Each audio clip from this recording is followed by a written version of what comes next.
अच्छी तरह सुनिए, धमाका है ये। तो चलिए शुरू करते हैं। जो काम पहले पर्दे के पीछे हुआ करता था वो पर्दे के सामने लीगली कर दिया गया है, यही हुआ है। अच्छा मत करिए, हकीकत है। यूपीएससी का चेयरपर्सन कौन? आरएसएस से आएगा। एनटीए का चेयरपर्सन आरएसएस से आएगा। वाइस चांसलर आरएसएस से आएगा। प्रोफेसर जो आरएसएस से जुड़ा हो, आरएसएस के यहाँ जाता हो, संघ में शाखा लगाता हो, उनकी लाठी उठाता हो, हाफ पैंट पहनता हो, उनको प्रोफेसर बनाए जाएंगे। तो जो काम पर्दे के पीछे हुआ करता था वो लीगल कर दिया गया। लेकिन आपने जो गिनवा दिए कि आंदोलन किए थे, आपातकाल में किए थे, उसका इस बात से कहां लेना देना है कि जो संविधान में जो प्रिंसिपल है, डॉक्ट्राइन है, जो कि सेपरेशन ऑफ पावर का, उस सेपरेशन ऑफ पावर का ये सीधा सीधा मिसयूज है। मिसयूज कैसे है कि आज आरएसएस को आप एक ऑर्गेनाइजेशन कह रहे हो ना, दरअसल वो किसी भी पॉलिटिकल पार्टी से कम नहीं है। बिना आरएसएस के बीजेपी सरकार नहीं बना सकती, बिना आरएसएस के बीजेपी चल नहीं सकती। तो बीजेपी मतलब आरएसएस, आरएसएस मतलब बीजेपी, जब दोनों इक्वल हैं तो ये कैसे उनको राइट है को किसी भी ऑर्गेनाइजेशन में आईएएस आईपीएस ऑफिसर या गवर्नमेंट ऑफिसर जाकर जुड़ पाए? इसका मतलब एक पॉलिटिकल पार्टी से सीधे सीधे जुड़ना हो गया, जिसको हमने देखा अभी उत्तर प्रदेश का। इन्होंने आकलन किया था कि हमने इसलिए हारा क्योंकि सिविल सर्वेंट जो थे, ऑफिसर्स जो थे, हमारा साथ नहीं दे। क्यों देते आपका साथ? इसका मतलब आप चाहते हो कि सिविल सर्वेंट जो है, जो डीएम है, एसडीएम है, जो बूथ मैनेजर है, जो सब कुछ है वहां पर, वो आपका साथ दे, वो बीजेपी के एजेंट हो। आपने कैसे मान लिया कि अगर आरएसएस के कोई कार्यक्रम में जाएगा, आरएसएस के राष्ट्रीय स्वयंसेवक संघ के कार्यक्रम में कोई जाएगा, वो अपनी ड्यूटी का निर्वाह यानी अपने कार्य प्रणाली का निर्वाह नहीं कर पाएगा? Point number 1। पॉइंट नंबर 2, आपने बोला कि देखिए आपने बोला चांसलर प्रोफेसर। अब चांसलर प्रोफेसर की बात करिए मैडम, देश का प्रधानमंत्री राष्ट्रपति दोनों संघी है। नरेंद्र मोदी आरएसएस से, आपको जानकारी है कि नहीं है? देश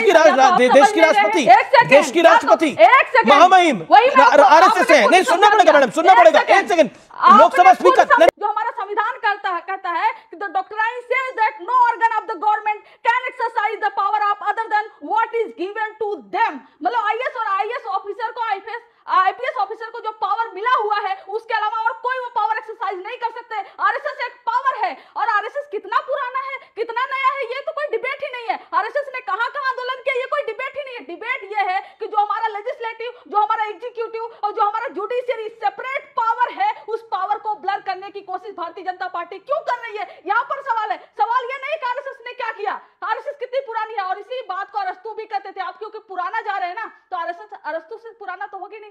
पुराना अरस्तु का थ्योरी आप जाकर पढ़िए, वो भी यही कहते हैं कि सेपरेशन ऑफ पावर होना चाहिए सिस्टम में, जिसको भारतीय जनता पार्टी पूरी तरीके से खत्म कर रही है। ये बड़ी अच्छी बात कही आप।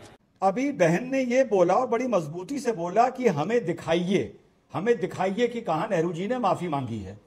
आप अच्छा देश को आरएसएस के वो डॉक्यूमेंट्स दिखाइए, वो एविडेंस दिखाइए, वो पत्राचार दिखाइए जहां पर संविधान विरोधी, राष्ट्र विरोधी, सेक्युलरिज्म विरोधी बातें कही गई हैं। आप कभी शाखा में गई हैं? या तो आप ये कहिए कि मैं आरएसएस की प्रचारक की शाखाओं में जाती थी, मैंने अपनी आंख से वहां पर ये सब देखा और मैं उनको छोड़ के अब आई हूं। आप गई हैं किसी शाखा में? गई हैं? आप गई हैं? आपको मुबारक हो, आपको मुबारक हो वहां पर आरएसएस की शाखा में। बस मुझे पता था मुबारक हो। तो इसका मतलब ये है कि जो आप जब शाखा में गई नहीं है, आप नागपुर गई नहीं है, आपको अनुभव नहीं है, तो आप कैसे बैठ के बोल सकती हैं कि आरएसएस देश विरोधी है या राष्ट्र विरोधी है? कैसे बोल सकती हैं आप? क्यों नहीं आप समाज को सुधार दिए होते?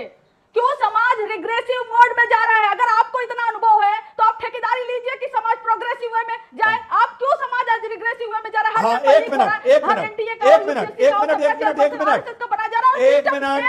मिनट आरएसएस ने सिस्टम को फेल। अच्छा चिल्लाइए मत, इतना ना चिल्लाइए। अरे पानी पी लीजिए, इतना ना चिल्लाइए, इतना ना चिल्लाइए।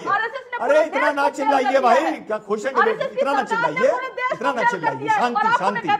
ये बताइए, कंचना जी आपको चांस मिला। अब रिजवान अहमद को 30 सेकंड तो दे दीजिए। विवेक उसके बाद वेट कर रहे हैं। रिजवान अहमद 30 सेकंड, देन विवेक जी। आप जो कह रही हैं कि देश रिग्रेसिव मोड में जा रहा है, देश रिग्रेसिव मोड में 1975 में जा रहा था, जब नीतीश कुमार की, जॉर्ज फर्नांडिस की, लालू प्रसाद यादव की, मुलायम सिंह यादव की राजनीति में पैदाइश हुई थी।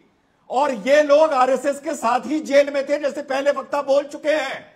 और रही बात कि तब आरएसएस संविधान को नहीं मानती थी, तो भैया तब तो समाजवाद भी कांग्रेस को नहीं मानता था। आज एक दूसरे की गोद में बैठे हुए हैं। ये एक समय है और वक्त है, और वक्त के साथ आदमी बदलता है। कल नहीं मानते थे, आज मानने लगे। क्या प्रॉब्लम है आपको इसमें? Okay, you made your point, you made your point. Okay, doctor Ajay लोग, बीजेपी क्या करना चाह रही है? कंचना जी, यू गॉट योर, आपको बड़ा मौका मिला अपनी बात को रखने का। लगातार आपसे मैंने 2 सवाल पूछे। अब जिस पर पूरा आरोप है, यानी भारतीय जनता पार्टी, क्यों कर रहे हैं आप लोग? आरजेडी को चिंता हो रही है, सपा को चिंता हो रही है, कांग्रेस को चिंता हो रही है कि करना क्या चाहते हैं आप? आरएसएस को अगर छूट मिलेगी तो क्या क्या होगा इस देश के अंदर? अमित जी, मैं उम्मीद करता हूं कि कंचना जी हो गई, फराज किदवई जी हो गए, जो बैठे हुए सपा के प्रवक्ता, ये तमाम लोग अपने देश से प्यार करते हैं, मातृभूमि से प्यार करते हैं। सब कोई करते हैं, मैं उम्मीद करता हूं बिल्कुल करते हैं। तो चलिए एक प्रार्थना करते हैं। नमस्ते सदा वत्सल्ये मातृभूमि, नमस्ते सदा वत्सल्ये मातृभूमि त्वया हिंदू धर्म भयो सुखम वर्धितो हम। इसका मतलब क्या है? इसका मतलब है कि हे मातृभूमि, मैं तुमको बार बार प्रणाम करता हूँ। हे मातृभूमि, तुम ही हो जिसके कारण मैं यहाँ तक पहुँचा हूँ, मैं इतना बड़ा बन पाया हूँ। इस प्रार्थना करने में तो कोई हर्ज नहीं है ना, कर लीजिए आप लोग भी। क्या मातृभूमि से भी नफरत हो गई? आरएसएस 1966 में प्रतिबंध लगाया, पूर्णतः संवैधानिक रूप से गलत था ये। कैसे आप प्रतिबंध कर सकते हैं? सरकारी कर्मचारी को साइन किया जाता था पहले नौकरी ज्वाइन करने के पहले कि आप आरएसएस के कार्यक्रम और गतिविधि में क्यों आप शामिल नहीं होंगे? क्यों? क्या आरएसएस टेररिस्ट ऑर्गेनाइजेशन है? आरएसएस का इतिहास पता है आप लोग को?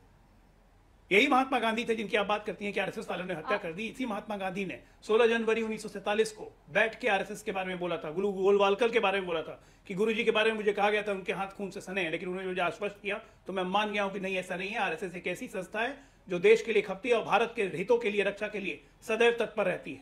यही महात्मा गांधी थे। 1934 में दिसंबर में वर्धा में गए थे जमनालाल बजाज जी के यहाँ। जानिए इतिहास है आरएसएस का। अब 15 दिन वहां रुके थे, 7 दिन लगातार देखा कि सामने एक बड़े से मैदान में शिविर लगा के स्वयंसेवक अपने आप को शारीरिक रूप से प्रशिक्षित कर रहे हैं, परेड कर रहे हैं। तो वो बहुत इंप्रेस हुए। उन्होंने कहा कि मुझे मिलना है।